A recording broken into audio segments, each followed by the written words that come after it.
पुरुषोत्तम मास महात्म कथा अध्याय 10। नारद जी बोले, हे तपोनिधे, परम क्रोधी दुर्वासा मुनि ने विचार करके उस कन्या से क्या उपदेश दिया, सो आप मुझसे कहिए। सूत जी बोले, हे द्विजो, नारद का वचन सुनकर समस्त प्राणियों का हित कर दुर्वासा का गुह्य वचन बद्री नारायण बोले।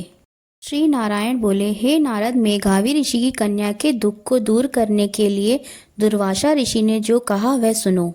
दुर्वासा ऋषि बोले, हे सुंदरी, गुप्त से भी गुप्त उपाय मैं तुझसे कहता हूँ।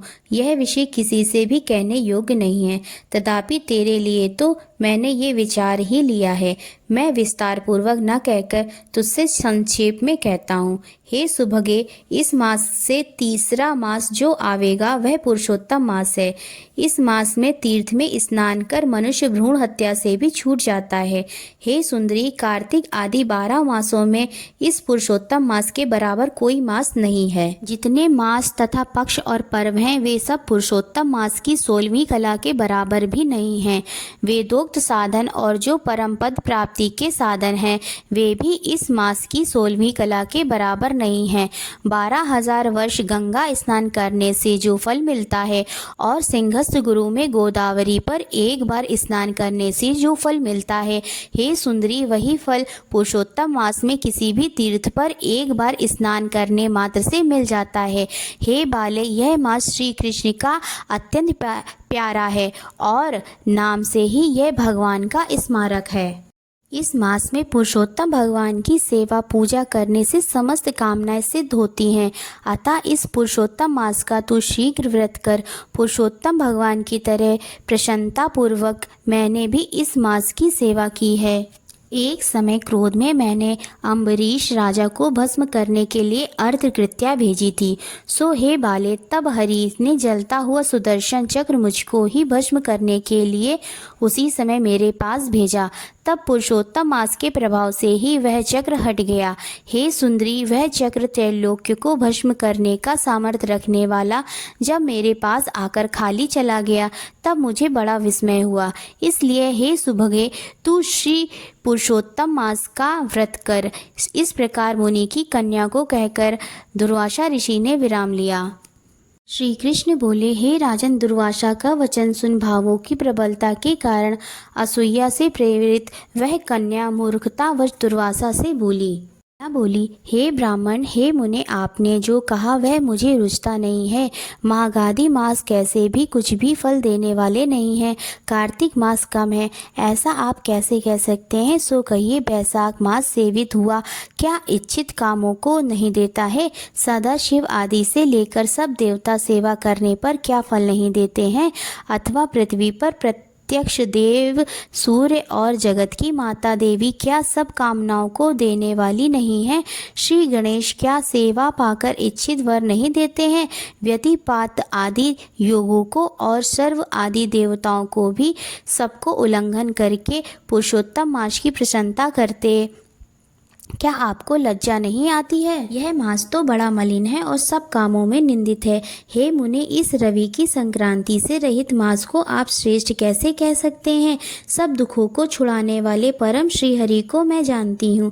हे देव, दिन रात श्री हरि का चिंतन करती मैं जानकी पति राम और पार्वती पति शंकर के सिवाय और किसी को नहीं देखती हूँ। हे विपेंद्र, अन्य कोई भी देवता ऐसा नहीं है जो मेरे इस दुख को दूर करे। अतः हे मुने, इन सब फलदाताओं को छोड़कर कैसे इस मलमास की स्तुति कर रहे हैं? इस प्रकार ब्राह्मण कन्या का कहा हुआ सुनकर दुर्वासा मुनि शरीर से एकदम ज्वलयमान हो गए और नेत्र क्रोध से लाल हो गए। इस प्रकार क्रोध आने पर भी कृपा करके मित्र की कन्या को श्राप नहीं दिया और सोचने लगे कि यह मूर्खा है, हित अहित को नहीं जानती है, अभी बुद्धि इसकी पूर्ण नहीं है। पुरुषोत्तम मास के महात्म का विद्वानों को भी पता नहीं है, तो थोड़ी बुद्धि वाले पुरुष और विशेष करके कुमारियों को तो क्या ही पता हो सकता है। यह कुमारी कन्या माता पिता से रहित दुखाग्नि से जली हुई है, अतः अति उग्र मेरे श्राप को कैसे सहन कर सकती है? इस प्रकार सोचकर कृपा से मन में उठे क्रोध को शांत किया और स्वस्थ होकर दुर्वासा मुनि उस अति विहल कन्या से बोले।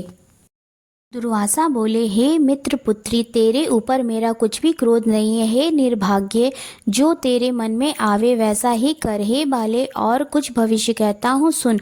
पुरुषोत्तम मास का जो तूने अनादर किया है उसका फल तुझे अवश्य मिलेगा, इस जन्म में मिले अथवा दूसरे जन्म में मिले। अब मैं नर नारायण के आश्रम में जाऊंगा। तेरा पिता मेरा मित्र था, इसलिए मैंने श्राप नहीं दिया है। तू बाल भाव के कारण अपने शुभाशुभ तथा हिताहित को नहीं जानती है। शुभाशुभ भविष्य की कोई टाल नहीं सकता है। अच्छा, हमारा बहुत समय व्यतीत हो गया है, अब हम जाते हैं, तेरा कल्याण हो। कृष्ण बोले, ऐसा कहकर महाक्रोधी दुर्वासा मुनि शीघ्र चले गए। दुर्वासा ऋषि के जाते ही पुरुषोत्तम की उपेक्षा करने के कारण कन्या निष्प्रभा हो गई। तदंतर बहुत देर तक कन्या ने सोच विचार कर यह निश्चय किया कि देवताओं के भी देवता तत्काल फल देने वाले पार्वती पति शिव की तप द्वारा आराधना करूंगी। हे निप्र मेघावी ऋषि की कन्या ने मन से इस प्रकार निश्चय करके अपने आश्रम में ही रहकर भगवान शंकर के कठिन तप करने को तत्पर हो गई। सूत जी बोले, बहुत फलों के दाता लक्ष्मीपति को और वैसे ही सावित्री पति ब्रह्म को छोड़कर एवं दुर्वासा के प्रबल वचन की निंदा कर वह ऋषि कन्या अपने आश्रम में ही अंधक को मारने वाले शंकर की सेवा के लिए तत्पर हो गई। ओम नमो नारायणा, ओम नमो भगवते वासुदेवाय। आशा करती हूँ आप सभी को यह वीडियो अवश्य ही पसंद आई होगी। अगर आपको यह वीडियो पसंद आई हो तो प्लीज़ इसे लाइक करें, अपने दोस्तों और परिवार के साथ इसे शेयर करें, हमारे इस चैनल को सब्सक्राइब करें और बेल आइकन दबाना ना भूलें ताकि आने वाली नई नई कथाएं आपको सबसे पहले मिल सके। कमेंट में अपना सुझाव दें और राधे राधे ज़रूर लिखें। राधे राधे।